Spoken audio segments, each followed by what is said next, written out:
primeiro lugar absoluta. TVN.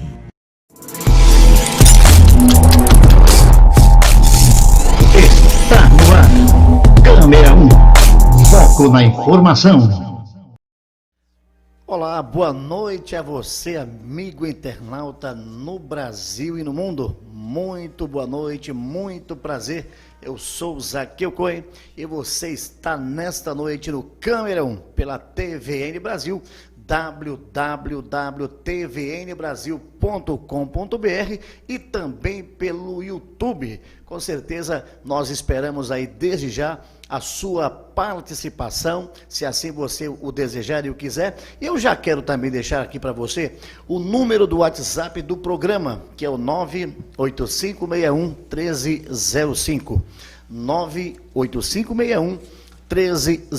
O Câmera 1, toda terça-feira pela TVN Brasil, sempre trazendo assuntos da mais alta relevância, e vamos juntos até às 23 horas, falando com certeza de conjuntura política, social, relações internacionais, abordar também, por que não, outros temas, tais como a Lei Maria da Penha. Nós estamos aqui nesta noite no Câmera 1 com ele, que é advogado, é um exímio conhecedor do saber jurídico, é meu amigo pessoal e também um grande rotariano.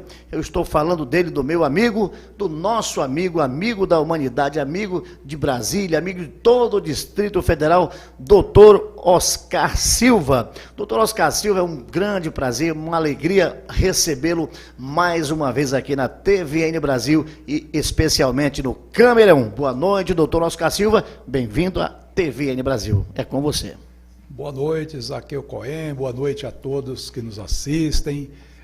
Quero manifestar minha alegria, minha satisfação e, sobretudo, a honra de estar aqui mais uma vez para que a gente possa tratar de assuntos que eu tenho plena convicção são de grande interesse no momento da nossa sociedade.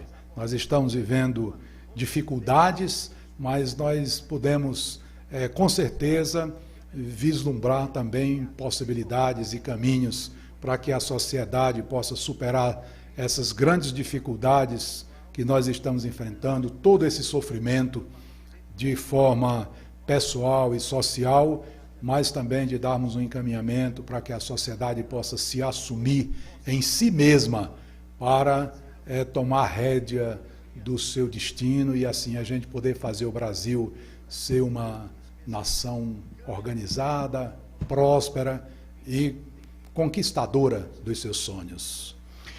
Olha só, o doutor Oscar Silva, ele tem sido um homem que tem lutado não só pela questão da justiça no país, mas sobretudo, como ele bem disse agora, pelo crescimento, pelo desenvolvimento. Não é porque está na presença dele, até porque se porventura não fosse assim, eu não o convidaria. Eu não convido nesse programa pessoas que não tenham caráter probo e libado e que, por conseguinte, não tenham o que dar para a sociedade, para oferecer à sociedade. Doutor Oscar Silva é um homem de um coração magnânimo, um homem que tem um vasto conhecimento do saber jurídico, é advogado há muitos anos, professor na área do direito e, como disse também, um rotariano, um homem que tem colocado o seu tempo, a sua vida, a sua disponibilidade e, por conseguinte, até mesmo contribuindo do próprio bolso para ajudar as pessoas e os menos favorecidos. Além do que ele já faz, com conhecimento que ele tem, não só dentro do direito, mas em outras áreas, as quais com certeza lhe são peculiar. Doutor Oscar Silva, então nós vamos abordar nesta noite a questão, a conjuntura política por que passa o nosso país. Eu penso assim, doutor Oscar, que o Brasil vive uma situação, eu diria que preocupante, porque a gente vê que existe um determinado grupo que é literalmente aquilo que, como já se dizia, torcendo para o quanto pior, melhor. Para que, de fato, agora eu fico imaginando, que quando um elemento ou elementos, torcem contra uma nação ou torcem contra um governo, na verdade ele está buscando o mal daquele país. Então é paradoxal eu dizer que amo o Brasil e eu querer o pior para essa nação. Quer dizer, que tipo de amor é esse? Mas, doutor Oscar Silva, então o senhor, como um exímio advogado, eu já quero fazer uma pergunta para o senhor. E também quero deixar, como já falei, o WhatsApp do programa, o 985611305, e no YouTube você pode enviar uma pergunta aqui para o doutor Oscar, quer seja dentro das áreas às quais falei, ou se você tem uma pergunta que certamente você quer fazer a um advogado do know-how, do conhecimento do doutor Oscar Silva, você pode então fazê-lo, que nós iremos repassar aqui a pergunta para ele. Mas, doutor Oscar Silva, eu pergunto, diante dessa magnitude toda, dessa conjuntura, em um dado momento de perplexidade, de brigas políticas, aí eu pergunto para o senhor, hoje nós temos um candidato aí, pode-se falar o candidato da esquerda, o ex-presidente Lula, não é isso? Segundo as pesquisas, despontando, enfim, mas eu não quero me ater à questão das pesquisas em si. O senhor, como advogado, e eu, como leigo no direito, eu pergunto para o senhor, doutor Oscar Silva, é possível que o presidente ou ex-presidente Lula, de fato, possa vir a ser candidato, embora alguns afirmem que possivelmente ele cairá na lei da ficha limpa? Tal fato possa, de fato, concretizar-se, doutora? Bem, o que nós temos que definir é que, o que nós temos definido é que o processo dele foi alterado, foi decretada a suspeição do juízo de primeira instância, mesmo depois de ter confirmado a sentença em instâncias superiores, mas hoje ele estaria, em princípio, habilitado a concorrer, e como nós não temos ainda uma decisão da Justiça no nível definitivo, e também, até que se tivéssemos, poderíamos também estar à mercê de eventuais recursos, nós ainda não podemos definir se ele será ou não, mas pela situação posta atualmente, ele poderá ser candidato. O que eu entendo que democraticamente todos podem ser candidatos. Agora, o que a gente verifica é que, infelizmente, a sociedade brasileira, ela se põe dividida. Por quê? Porque os interesses pelas eleições, eles se manifestam independente do tempo da eleição. Então, no Brasil, nós temos o impedimento legal de fazer a campanha antecipada. No entanto, hoje nós estamos em plena campanha eleitoral. A oposição está com os candidatos formando grupos, chapas, enfim, está sendo formado esse trabalho e essa situação, e o governo também se opõe, já se preocupa também, muita gente já fala de reeleição, enfim. Nós tivemos esse grande problema com essa divisão, essa pandemia que não era prevista, não estava no programa de governo, não estava no programa da oposição, mas ela veio exatamente para alimentar ambas as partes e criar uma dificuldade, uma divisão na sociedade brasileira. Hoje o que nós estamos vendo é que o Brasil está com os seus cidadãos como a torcida do time de futebol, né? Nós temos um verdadeiro, como eu diria, um fla-flu, ou seja, ninguém se convence de que o outro possa ter razão em qualquer ponto, em qualquer motivo. Então, o que origina de algum ponto, de um lado, é contestado do outro, independentemente de qualquer análise, de qualquer avaliação.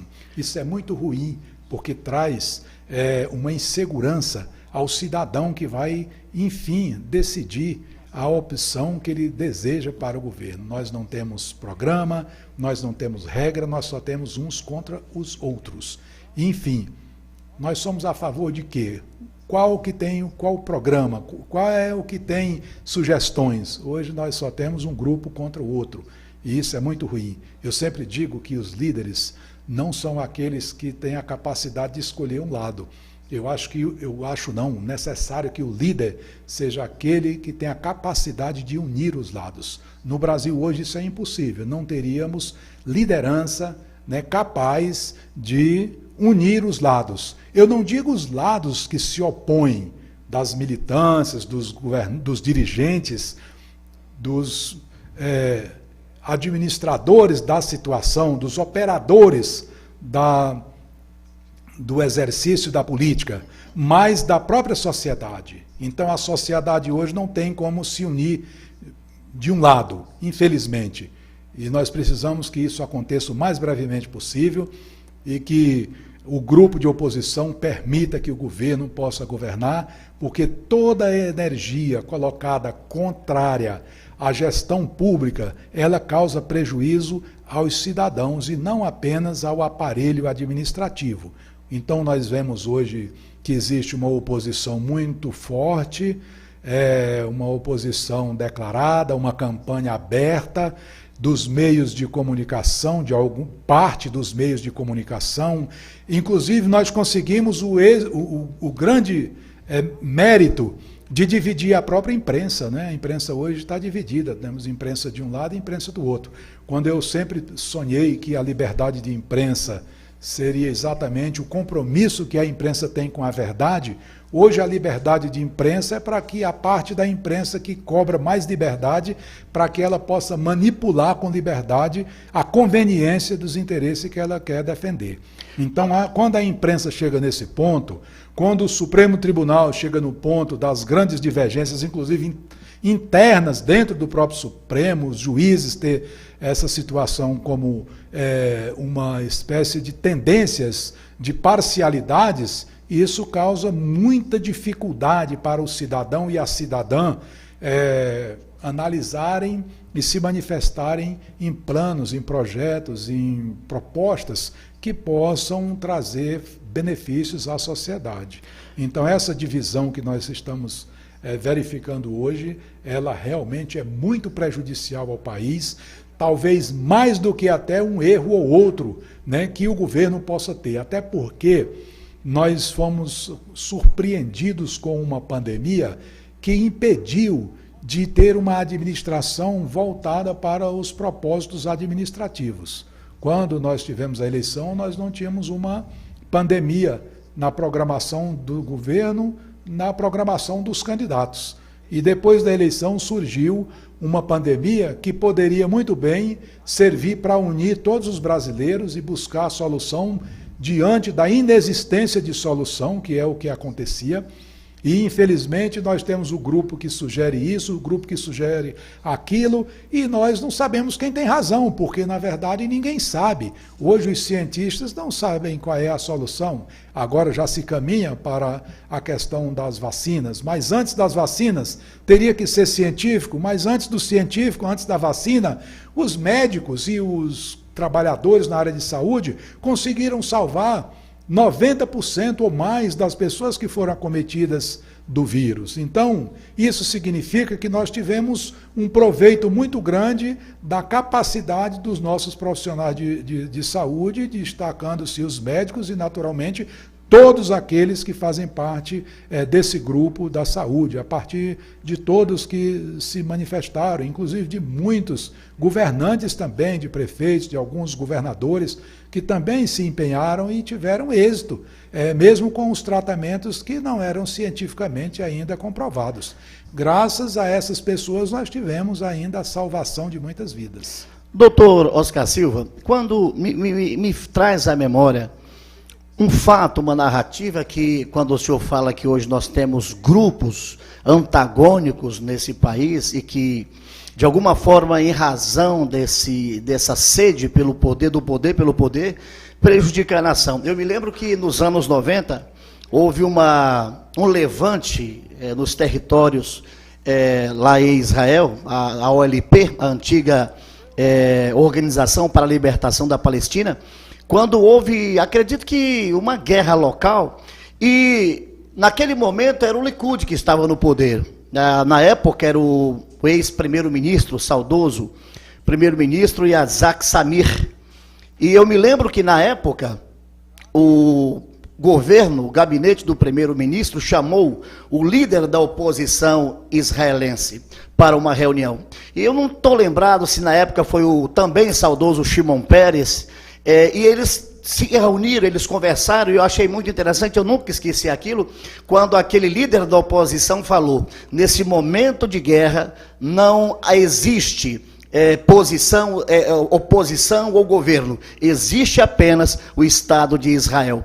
Imagina o senhor, quando no Brasil alguém é eleito, é incrível como existe essa oposição predatória, irresponsável e até canalha, para poder literalmente desejar que aquele governo se arrebente, não sabendo esses cabeças de vento que, se um governo desse não dá certo, é o país que não dá certo.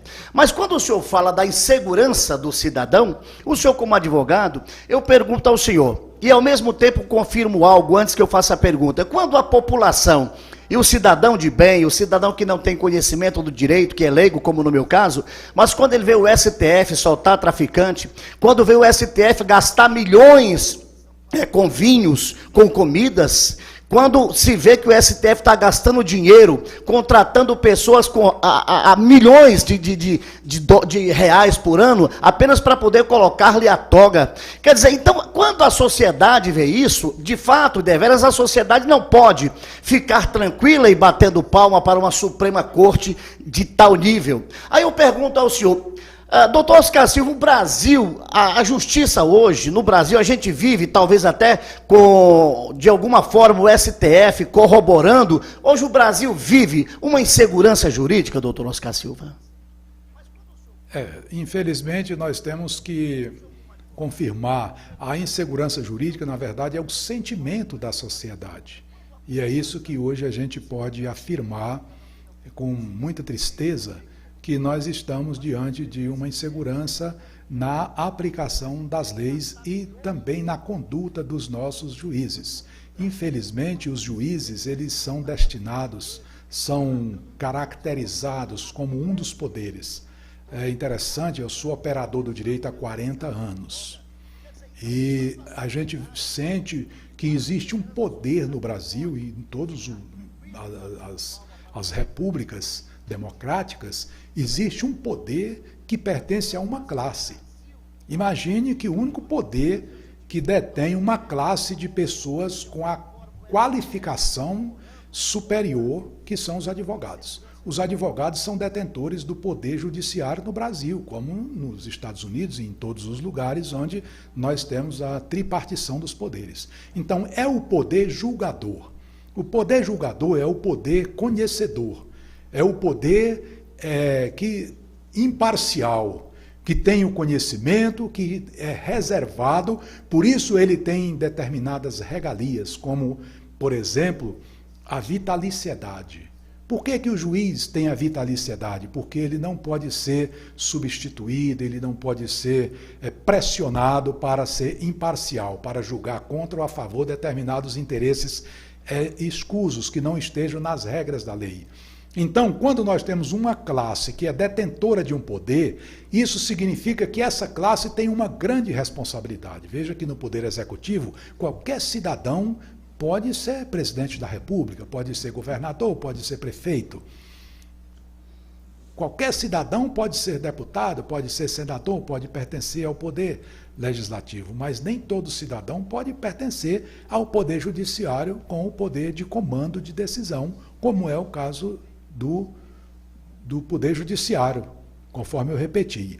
Então, o que isso acontece? É que os magistrados, eles têm que julgar de acordo com os fatos que são levados a eles, têm uma restrição de não se manifestar. Então você ouve o ministro dizer que o processo para ele não tem capa, ele não quer saber quem é que está no processo, ele quer saber sobre os fatos para ele aplicar o direito. Então o que é que nós vemos? Que hoje, infelizmente, nós vemos que o juiz, o ministro, diz que o processo para ele não tem capa, mas se tiver holofote, ele se manifesta independente de qualquer coisa. Nós vimos quando nos Estados Unidos houve uma invasão lá no Capitólio, que é o poder judiciário, legislativo, quando houve lá, os juízes brasileiros disseram que aquilo era uma ilegalidade, se manifestando em aspectos políticos que não tem nada a ver com um processo onde ele poderia se manifestar. Então existe uma figura no direito que nós chamamos de provocação. O Poder Judiciário só deve se manifestar quando ele for provocado, ou seja, quando ele for acionado. Enquanto ele não for acionado, ele não for chamado, ele não pode se manifestar. E hoje o que nós vemos é exatamente o contrário. Toda vez que existe uma manifestação, uma decisão, um encaminhamento de qualquer ação, de qualquer dos poderes, tanto do legislativo quanto do executivo, os ministros se manifestam fora do processo. E isso não é compatível com o nosso sistema jurídico. Então isso aí gera essa insegurança, porque a gente, quando vê o juiz mandar prender o deputado em flagrante, ou seja, quando ele determina prender um deputado federal em flagrante, isso significa que nós estamos alterando as regras. Por quê? O flagrante não precisa de determinação. Basta da notícia da existência do crime para que o delegado possa fazer a prisão independente de ordem. Eu não conhecia ordem de prisão em flagrante, porque o flagrante já significa exatamente que é no calor, no fogo do acontecimento que está flagrante, né? Flamejante o crime, qualquer cidadão pode prender, obrigatoriamente o delegado de polícia. Agora imagina, doutora, tal ordem veio de um ministro do STF, de homens que obrigatoriamente tem que ter um enorme saber jurídico. E naquela casa tem homens que nunca passaram no concurso público. Inclusive até acredito que deveria mudar essa legislação para que ministro do STF, duas coisas. Primeiro, deixasse de ser vitalício. E segundo, deixar de ser indicado por presidente da República. Porque teve um ex-presidente que literalmente falou que o STF era uma casa acovardada. Esses juízes, quando não são do interesse deles, eles não se manifestam. Mas quando é do interesse deles, aí eles se manifestam. Basta ver quando o senhor fala dos poderes, e tais poderes, como diz a Constituição, têm que ser harmônicos, porém independentes. O STF tem mostrado que não tem sido um poder independente. Sabe por quê? Porque doutor Oscar Silva tem legislado. Quantas ações que veio do poder legislativo tomada por iniciativa, mais do que isso, por ordem do STF. Hoje, a antipatia da população pela Casa Máxima da Justiça Brasileira é em razão disso e de outras ações desastradas que esses ministros, eles acham que são deuses, deuses do Olimpo, quando são meros mortais. Mas são os mortais que têm um poder indescritível e incomensurável. Quando o senhor fala dos juízes aí, se um juiz comete um crime, a penalidade dele é ser aposentado compulsoriamente. O castigo dele é ser aposentado e continuar recebendo altos soldos. E literalmente sorrindo da população brasileira. Tem sido uma vergonha esse Supremo Tribunal Federal. É lamentável. E mais, quando um juiz, quando um ministro manda prender um deputado federal porque o ministro Fulano de Moraes não gostou do que ele falou, mandou prender um deputado federal. E a Câmara se acovardou. A Câmara se acovardou e permitiu que o seu integrante fosse humilhado pelo simples fato de manifestar o seu pensamento. Que ele possa ter exacerbado nas afirmações, tá, vamos lá. Mas prender um parlamentar em pleno exercício do mandato, mandato este conferido pelas urnas, conferido pelo povo, coisa que os senhores ministros não são, e poderiam ser, para acabar com esse achincalhe, não só na justiça, como diante do cidadão brasileiro. O juiz se acha um semideus. Tem vídeos aí de juiz afrontando o cidadão. Você sabe com quem estava? Essas perguntas que a gente já sabe e que tem que mudar. Eu só quero ler aqui, doutor Oscar Silva, o entrevistado é o senhor, mas eu quero ler aqui duas coisas. O Sóstenes Santos, ele diz o seguinte: embora que Abraham Lincoln, grande estadista norte-americano Abraham Lincoln, ele disse que de todas as formas de governo, a democracia ela é o menos pior. Mas o Sócio diz o seguinte: o problema está na forma que a tal democracia foi colocada. A inversão de valores, tudo isso foi implantado na sociedade para que se perpetue a gestão corporativa do sistema, segundo ele, infelizmente. E aí ele falou outra coisa aqui também, mas depois eu até posso falar. Mas o que o senhor tem a dizer aqui do comentário dos sócios, doutor Oscar Silva? Bem, a justiça, ela tem um papel fundamental, porque ela é a parte da balança, né, que equilibra a aplicação das regras aos fatos. Então, ela não pode manipular os fatos. Ela tem que apurar os fatos que foram manipulados, que aconteceram, para que ela possa aplicar as regras e orientar aos cidadãos. Tem uma regra que diz que os fatos, né, dami factum dabo tibi jus, ou seja, o juiz diz ao cidadão, a quem ele serve, me dê os fatos, traga-me os fatos, que eu te darei o direito.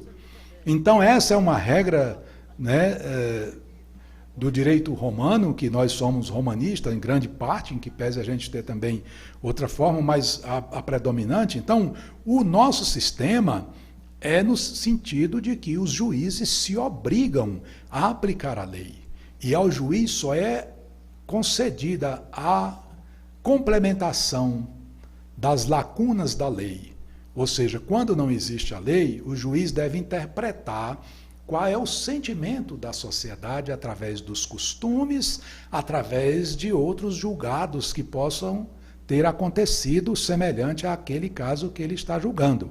Então, os juízes, eles, na verdade, são restritos a aplicar o direito exatamente para promover a convivência da sociedade, inclusive a integridade da convivência. Os juízes não podem decidir, julgar, deixando a sociedade fora da previsão de convivência. Muitas vezes, a decisão do judiciário, ela não é justa, mas ela tem uma finalidade de harmonizar essa convivência.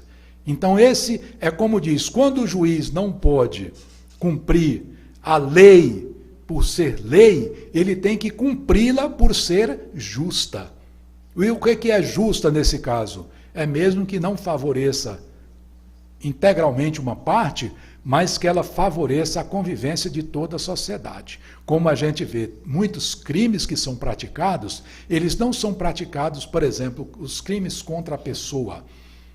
Um crime de homicídio, ele não é um crime apenas contra a pessoa, ele é também um crime contra a sociedade. Se alguém mata outrem, ele deve ser punido não apenas pelo fato de haver matado, mas de que a decisão, que a aplicação daquela pena sirva de exemplo para toda a sociedade de que ela foi ferida no momento em que o direito e que a vida daquela pessoa, a integridade física foi atingida pela ação do infrator. Então, o que o juiz precisa é se colocar na sua condição. O juiz é um servidor público que se propôs a não ser rico e nem pobre, mas trabalhar com todo o seu potencial para o bem da sua comunidade, da justiça e da harmonia na convivência da sua sociedade por uma vida digna.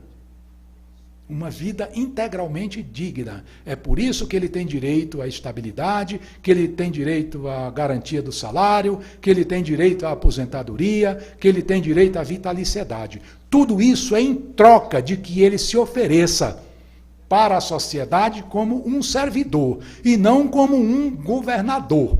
Como nós vemos que os ministros do Supremo Tribunal, em que pese eles serem indicados pelo presidente da República, e aí tem uma carga muito negativa por conta de que os ministros foram indicados por tal presidente, como se o presidente indicasse um ministro para ele. Ora, se o presidente tem um mandato de 4 a no máximo 8 anos, como é que ele indica alguém vitalício para ser vinculado a ele? Isso já é um erro que precisa ser corrigido. Não é possível que aconteça dessa forma. Mas o que é mais grave ainda é que os ministros são aprovados pelo Senado Federal. Aí onde está outro gargalo, no meu ponto de vista, que os senadores vão sabatinar os candidatos a ministro.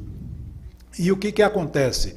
Quando esses ministros são indicados, aprovados, eles assumem o cargo de ministro do Supremo Tribunal e os senadores passam a ser reféns das decisões deles. Tanto que é isso que nós estamos vendo. Muitos, os senadores se submetem àqueles que eles indicaram, ou seja, o criador se submete à criatura. Agora, isso não é correto. O Supremo nunca julgou, do meu conhecimento, não julgou nenhum ministro. Os ministros não praticam crime. Quem deveria cuidar e os ministros deveriam ter um vínculo àqueles que o aprovaram para ocupar essa cadeira, esse cargo de relevante interesse da sociedade. Agora, esses juízes aí que o senhor falou que não pode ser rico nem pobre, mas tem que ter o seu salário, tem que julgar com equidade, etc.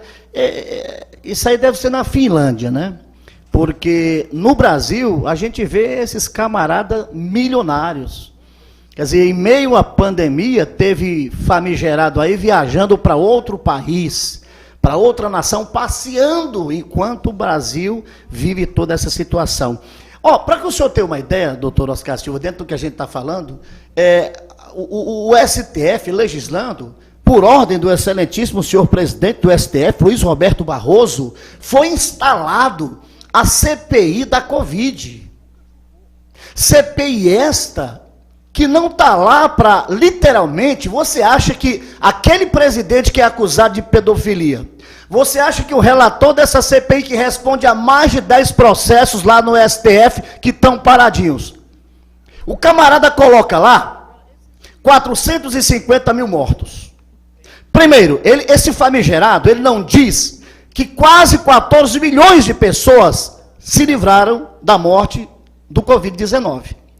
Segundo, ele não vai dizer que através da canalice dele ao longo da vida, na vida parlamentar, com a corrupção, gente, a corrupção mata mais do que qualquer vírus. O Nordeste estava sem água porque os oligarcas, os canalhas de sempre, as oligarquias de sempre, os caciques de sempre, os coronéis de sempre, mandavam. Quando esse governo que aí entrou, começou a jorrar água lá no Nordeste, sabe? Esse governo não é perfeito, eu não estou recebendo nada para falar de A, de B ou de C, mas a corrupção mata. Quantas pessoas morrem? Olha, gente, é uma coisa absurda o número de pessoas que morrem no mundo por ano e no nosso país. Olha só, nessa Covid, nessa crise, nessa pandemia, o governo federal mandou dinheiro para muitos estados, roubaram o dinheiro, colocaram em paraísos fiscais, e muitos desses calhordas, desses ladrões, não podem ser investigados. Querem então somente investigar quantas pessoas morreram para colocar culpa no Bolsonaro. Olha, para você ter uma ideia, no Correio Brasiliense de hoje, está aqui, ó. Quando a gente fala de fonte. No Correio Brasiliense de hoje, aqui, entrevista com o senador, um grande senador, aquele que falou que estavam roubando aí porque queriam ligar o muro do Brasil ao Equador. Não foi isso aí? Olha só o quanto esse cara sabe de geografia. É inteligente demais. O tipo de senador que o Brasil tem, a desgraça de senador que o Brasil tem. Ele falou o seguinte, ele afirma que o Bolsonaro é responsável por toda a tragédia que o Brasil vive hoje.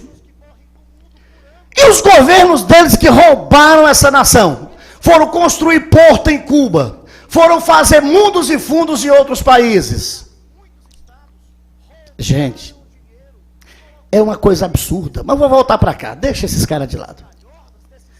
Doutor Oscar Silva, aí quando o presidente do STF manda criar uma CPI no Congresso Nacional, que o relator e o presidente são figurinhas tarimbadas nas fichas, nos fichários policiais, para investigar.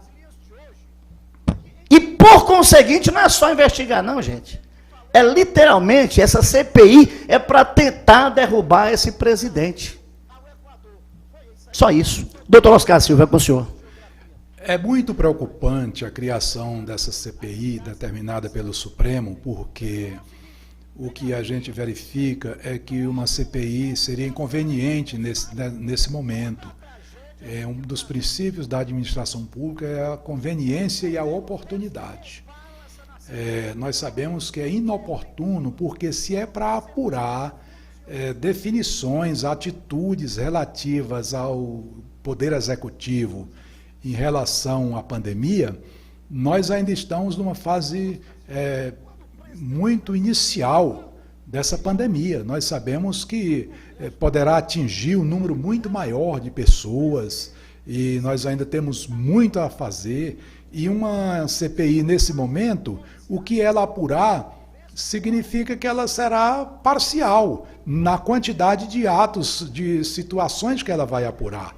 Então, daqui a 6 meses, novos fatos poderão surgir, novas descobertas. Então, hoje, o que essa CPI ela trata, independente da forma como ela está criada, ela não foi criada para apurar responsabilidades de pessoas, ela foi direcionada a legitimar a abertura de um processo de impeachment do presidente da República. Eles estão ouvindo ministros, ex-ministros, médicos, vão ouvir os governadores, que inclusive já entraram com uma medida, né, de arguição de descumprimento de preceito fundamental, que diz que a Constituição não pode ouvir os executivos, mas todos que lá vão têm que dizer se o presidente da República era culpado ou não, se era ele que mandava ou não, qual era a responsabilidade dele. Ou seja, está sendo feito um processo indireto, o que não existe no sistema brasileiro. Se querem processar o presidente, se querem abrir um inquérito para abrir um processo posteriormente contra o presidente da República, deverão ouvir o presidente da República ou ele deve ser parte nesse inquérito. Todo cidadão que sofre um inquérito no Brasil tem que ser ouvido nessa fase do inquérito. Então eu entendo que a sociedade brasileira, isso aí como cidadão, não deveria reconhecer o resultado dessa CPI no sentido de abrir um impeachment contra o presidente da República e contra os governadores, porque realmente a Constituição não permite que os governadores e que o presidente da República seja objeto dessa CPI na situação em que ela foi formada. Agora, o que nós estamos vendo, volto à CPI, eles querem por um processo legal, constitucional, legitimar a possibilidade de dizer que houve um processo e que os estados, os estados estrangeiros reconhecerão que o impeachment é um processo constitucional e que eles, com esse inquérito, poderão abrir um processo de impeachment para o presidente, né?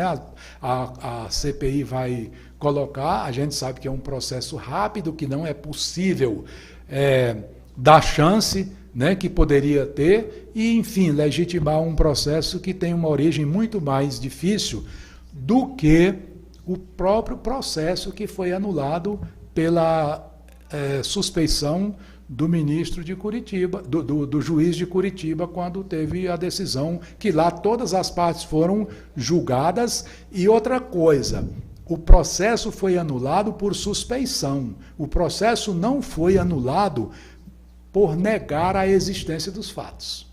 Então, os fatos existem, a decisão não poderia ser outra, mas o fato da decisão processualmente ter vício, ser visto vício no processo e não nos fatos, no processo em si, foi que ensejou essa situação. Então, são duas situações diferentes, ou seja, no presente caso não existem fatos e não existem meios processuais desses fatos serem avaliados para sugerir um impeachment. e poderá acontecer. No outro, existem os fatos e todos reconhecem, inclusive os réus. Mas aí levantou-se uma questão processual que o juiz não seria competente, não seria ele que deveria julgar aqueles fatos, mesmo aqueles fatos sendo verdadeiros, como são, porque o dinheiro que foi devolvido como consequência desses processos não foi um dinheiro manipulado, não foi lavagem de dinheiro, foi dinheiro devolvido, origem das ações ilícitas, delituosas dos agentes que foram condenados, todos que foram condenados, não é só o caso de um ou outro não. Então, os fatos são reconhecidos, agora a forma é que está sendo questionada. Você vê. É isso que nós precisamos deixar bem claro, e eu acho que a sociedade não deveria reconhecer essa situação. E eu acho que aí os parlamentares, que são realmente parlamentares que defendem a aplicação da Constituição para o interesse da nação, eles devem se manifestar todos para que isso não ocorra. Porque se levar a efeito essa situação, nós vamos dar a oportunidade da minoria que perdeu a eleição anular a eleição. Isso aí gerará outra insegurança, ou seja, toda vez que alguém perder a eleição, que alguém for minoria, vai agir no sentido de desestabilizar a maioria eleita pelo próprio cidadão e desfazer aquilo que a maioria fez, ou seja, que a vontade majoritária e predominante da sociedade não prevaleça, porque o grupo perdedor se impõe na medida que ele, no grito, na forma ilegal, de forma de rebeldia, se dispõe a desestabilizar e a tornar impossível a administração pública do país. Agora o senhor vê, doutor Oscar Silva, quando houve uma presidente aí desastrada que foi empichada, disseram que foi golpe, ou melhor, eles diziam, né, que foi golpe. Quer dizer, agora o que estão tentando fazer é o quê? Uma CPI criada literalmente com o intuito de inviabilizar um governo. Se fosse um governo corrupto, como foi os passados, não precisava nem de CPI. Bastava uma simples pedalada, que nem aconteceu com a que veio de Marte e governou o país por 6 anos. Mas aí observa, gente, os homens à frente dessa CPI. Gente, para finalizar, pelo menos essa parte, se esse Brasil fosse um país sério, esses homens deveriam estar na papuda, literalmente. Mas, nesse país, quem tem dinheiro faz com que o processo durma nas gavetas. Consegue as defesas auriculares, os favores daqueles que foram indicados, que foram sabatinados. Quando é um pobre, um paupérrimo, é preso. Olha só, tem uma sentença aí, doutora, que diz que não pode algemar, não é isso? Quando é rico. Teve uma época aí que teve um ministro que um juiz, não sei se foi do Rio ou foi de São Paulo, mandou algemar um bandidão do Coralinho Branco e o ministro proibiu. Agora, quando é um pobre, que eu trabalho num hospital público, quando vai lá um pobre lá, cara, parece aqueles prisioneiros norte-americanos, vai preso as mãos e os pés. Não tem quem os defenda, não tem dinheiro, não pode comprar sentença, não pode fazer nada. Infelizmente, gente, essa insegurança que o doutor Oscar Silva aqui fala como advogado, não é uma coisa que ele diz tão somente, são dezenas de advogados sérios, que não têm rabo preso com ninguém. É isso aí. O pessoal fala da lei, da justiça, mas olha, gente, sinceramente, a nossa justiça é lamentável. Doutor Oscar Silva, queira me desculpar a minha franqueza, eu sou um ignorante, um leigo, dentro do direito e de repente não é afrontar nem a justiça, muito menos o senhor, que é um advogado. Mas é incrível como o cidadão comum, o cidadão de bem, se sente aviltado, levando bufetadas na face, quando aqueles que de fato deveriam fazer justiça com equidade, sabe, com princípios de justiça na mais terra essência, são aqueles que às vezes podem fazer quando o dólar ou o euro pode falar mais alto. Doutor Oscar Silva, eu quero falar aqui, algumas pessoas aqui estão parabenizando, é o caso do José Aparecido Pereira. Parabéns pelo programa, guerreiro. Ô, meu irmão, muito obrigado aí pela tua participação, obrigado mesmo, viu? Forte abraço a você e toda a sua família. E a todos vocês que estão nos dando o prazer de nos acompanhar aqui pela TV. Nesta noite, estamos aqui nesse bate-papo agradabilíssimo com o meu amigo Dr. Oscar Silva, um homem do mais alto know-how jurídico e um cidadão de caráter probo e ilibado. Se não fosse assim, talvez eu não dissesse, mas certamente ele não estaria aqui. Se está aqui é porque é um homem que eu conheço e que não só eu, mas toda a sociedade, inclusive, doutor Oscar Silva, o Carlos do Guaíra, que mora lá no Guaíra, em Águas Lindas de Goiás, eu até vi aqui a mensagem dele, deixa eu ver aqui, ele mandou aqui no WhatsApp, rapaz, deixa eu ver aqui a mensagem que ele mandou aqui. Ele mandou dizer o seguinte, cadê Zaqueu? Mostra aqui. O Carlos, ele disse o seguinte: Oscar foi meu vizinho no Setoró. E é um amigo. Talvez ele diz isso porque hoje ele não mora mais no Setoró, naturalmente. Mas certamente ele o conheceu lá no Setoró. É o Carlos do Guaíra, doutor Oscar Silva.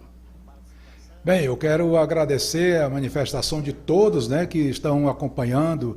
E eu quero dizer que nós estamos aqui para trazer com a maior isenção o nosso entendimento, com a finalidade de trazer informações que possam esclarecer aos cidadãos que são os titulares do direito. Então, quero agradecer ao Aparecido e agradecer também ao Carlos e também agradecer ao Setoró, porque nós estamos agora, nesse dia 27 de maio, completando 45 anos de Setoró. E eu fui um dos fundadores, morei no Setoró no primeiro dia. No dia que ele foi inaugurado, eu estava lá como morador.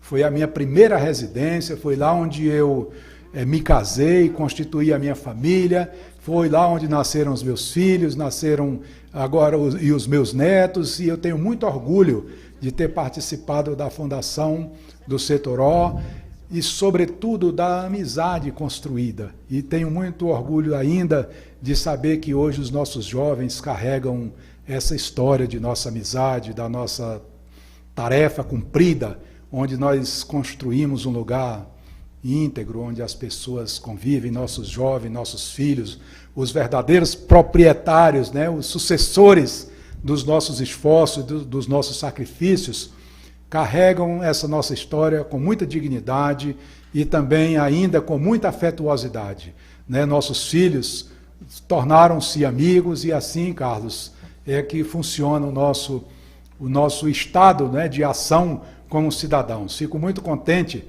de ouvir, né, de ver, de sentir essa manifestação. Tenha certeza que é muito importante a gente saber que a nossa história é construída e que ela pode ser a qualquer tempo mostrada. Como diz aqui o nosso amigo Zaqueu Cohen, a gente tem uma história que pode ser contada, e isso é muito importante.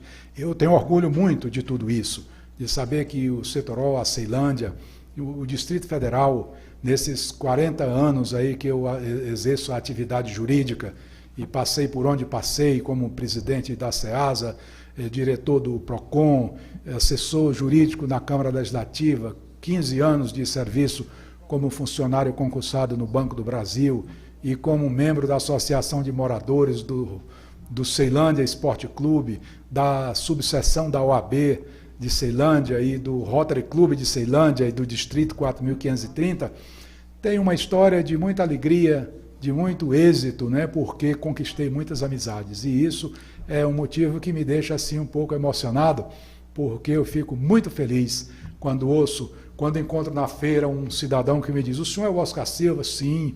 Olha, o meu pai não existe mais, já faleceu, mas ele era um grande amigo do senhor. Então isso para mim é a riqueza que eu adquiri, que eu amealhei no transcorrer da minha vida até aqui. Doutor Oscar Silva, o senhor é de um coração sobremodo magnânimo e em momento algum o senhor jamais teceria tal comentário como eu vou fazê-lo. Eu só lamento profundamente porque com todas essas credenciais, mas sobretudo pelo homem que o senhor é, pelo caráter que tem, sabe, pela responsabilidade profissional, social, Ceilândia, Setoró não tenha conferido à sua pessoa um mandato na Câmara Legislativa. A Câmara Legislativa, na eleição passada, teve uma renovação de 66,6%. Nós temos parlamentar lá que trabalham em prol da sociedade. Em contrapartida, tem uns parlamentares que são verdadeiros zeros à esquerda. Além de ser zero, ainda é à esquerda, já diz esquerda, já está para lá, né? Então, eu lamento profundamente, como gostaria que Ceilândia reconhecesse o seu valor, conferindo-lhe um mandato para lutar não só por Ceilândia, como maior cidade do Distrito Federal, Setoró, enfim, toda a adjacência, quase não sei a palavra, né? Todo o Distrito Federal, Ceilândia, todo o Distrito Federal. Então, a gente espera que um dia isso possa ser reconhecido e o senhor ser valorizado ainda em vida, porque o brasileiro tem mania de querer só valorizar quando falece, como agora recentemente lá em São Paulo colocaram ruas lá, ator que faleceu agora com Covid-19, não é isso? Então, vamos valorizar as pessoas enquanto elas estão em nosso meio, principalmente legislando para que Brasília tenha literalmente homens que lute por ela e que a ame de fato, de coração e de direito. Aqui o Joserto Souza parabeniza também pelo programa, Marcelo Borges também parabeniza, aqui o TVN Cortes fala parabéns Setoró pelos 47 anos e também fala doutor Oscar Silva, boas explicações. Meu amigo Divino é um cidadão lá, um vigilante que trabalha também juntamente comigo no Hospital da Rede Pública do Distrito Federal. Divino, um forte abraço a você e a toda a sua família. Meu muito obrigado a você por estar nos acompanhando aqui pela TVN Brasil, precisamente no Câmera 1. Doutor Oscar Silva, eu estava falando com o senhor que uma hora voa, não é isso? Falta-nos tão somente 10 minutos para que a gente possa concluir, eu não diria nem uma entrevista, mas um bate-papo com um amigo que me dá o prazer e a honra de nessa noite estar aqui na TVN Brasil e no Câmera 1. Mas sobretudo a você que nos acompanha, amigo internauta, no Brasil e no mundo, o meu muito obrigado a você. Doutor Oscar Silva, eu quero tocar num ponto aqui, o Divino, assim como eu falei, o Divino ele é vigilante, assim como eu também o sou. Inclusive, doutor, claro que a pergunta ela vem porque o sindicato dos vigilantes ele tem batido nessa tecla. Mas o senhor, como um homem de um conhecimento vasto dentro do direito, fale-nos um pouco aí dessa situação aí, porque o que a gente vê, doutor Oscar Silva, é que parece que depois que endureceram a Lei Maria da Penha, parece que a coisa piorou para as mulheres.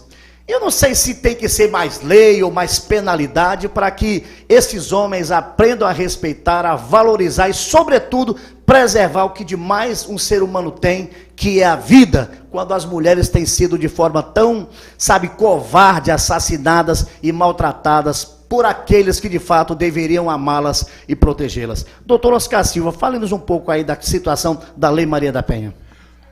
Essa situação é muito delicada. A gente sabe que não tem um consenso, mas o que a gente verifica é que as leis elas são colocadas na existência dos crimes. O crime de matar alguém deve ter sido quando Caim matou Abel, né?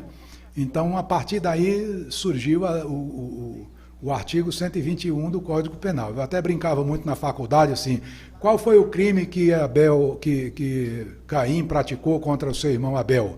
Foi do artigo 121 e os nossos estudantes eram unânimes a dizer que sim. Eu digo, mas não tem o período da anterioridade da lei? Nesse tempo não existia o Código Penal, então ele não praticou crime nenhum, porque não estava escrito na lei. Então esse é um princípio elementar de direito. Mas eu quero dizer que a Lei Maria da Penha, ela veio em boa hora. ela ajuda muito, mas ela não resolve. Porque o que resolve a situação da lei, os fatos, é exatamente a prevenção. O grande problema que nós temos na Lei Maria da Penha é que ela pode aumentar as penas, como agora mesmo foi acrescentada em 2020, já uma lei que fez uma reforma dizendo que os transgressores dessa lei serão obrigados a frequentar os centros de reeducação e o serviço psicossocial, para que eles possam ser orientados. Mas, na verdade, hoje nós temos um problema na base, na formação das nossas famílias. Nós deixamos de lado determinadas atenções ao caráter, à conduta dos nossos jovens. Nós precisamos educar os nossos filhos. Então, há 50 anos atrás, não era necessária a Lei Maria da Penha, porque os filhos eram obrigados a pedir bênção ao pai, que invocava o nome de Deus na presença deles. E isso era uma coisa que hoje a gente acha que é insignificante, irrelevante. Hoje as pessoas não conseguem visualizar essa situação. Então nós não educamos as nossas crianças se depois eles se tornam adultos, autônomos, merecedores da submissão das pessoas e colocam as mulheres nessa condição que na verdade não é, e por isso a lei vem com essa pena mais elevada, mas que também não tem resolvido. Então, Rui Barbosa dizia que a nação nada mais é do que a família amplificada. E eu vejo isso numa figura muito simples. Nós temos os nossos filhos de idades diferentes, normalmente, e eles são levados para uma escola onde eles têm a mesma idade. Então, nós temos um filho de 5 anos e um de 7, e eles vão para a escola formar uma geração. O de 5 fica na sala dos que têm 5, 30, 40 irmãos da mesma idade. Daqui a 30 anos eles serão adultos, governantes, pessoas que vivenciaram a mesma época durante todo esse período, o que nós chamamos de formação das gerações. Infelizmente, hoje nós não temos essa preocupação. Então, eu acho que só a lei não vai cumprir a situação. Esse serviço psicossocial, a presença dos agressores nos locais onde se cumprem as penas, isso tudo pode ter um caráter educativo, mas eu acho que nós temos que cuidar na base. Então, formar o cidadão até os 18 anos, ele precisa ter uma profissão, precisa ter um conhecimento do que é ser cidadão. Da forma que nós temos a consciência de sermos irmãos dentro de nossa casa, nós precisamos saber qual é o nosso grau de responsabilidade e comprometimento como cidadãos na rua, na cidade onde nós vivenciamos. Então, em casa, eu tenho a conduta de irmão para com os meus convivas. E na rua, eu preciso levar esse entendimento. Se eu fizer isso, no meu casamento, eu terei o respeito pela minha mulher, da mesma forma como eu tenho pela minha mãe e pela minha irmã. Se faltar o respeito da minha parte ou da parte do jovem, à sua irmã e à sua mãe, ele certamente faltará com esse respeito à sua esposa e às suas filhas e aos seus filhos de um modo geral. Mas eu acho que a Lei Maria da Penha, ela deve ser aplicada, deve ser utilizada, e além disso, esse serviço social, psicossocial e tudo mais na educação dos nossos jovens. Na verdade, doutor Oscar Silva, eu acredito piamente que se a pessoa está desligada, o programa ao vivo é assim. Obrigado, Celção, sempre aí nos dando um apoio.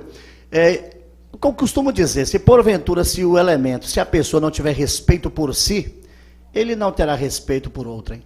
Para que você possa respeitar alguém, você tem que, sobretudo, respeitar a si mesmo. Até porque já diz a filosofia, se você quer mudar o mundo, que o faça a partir de você.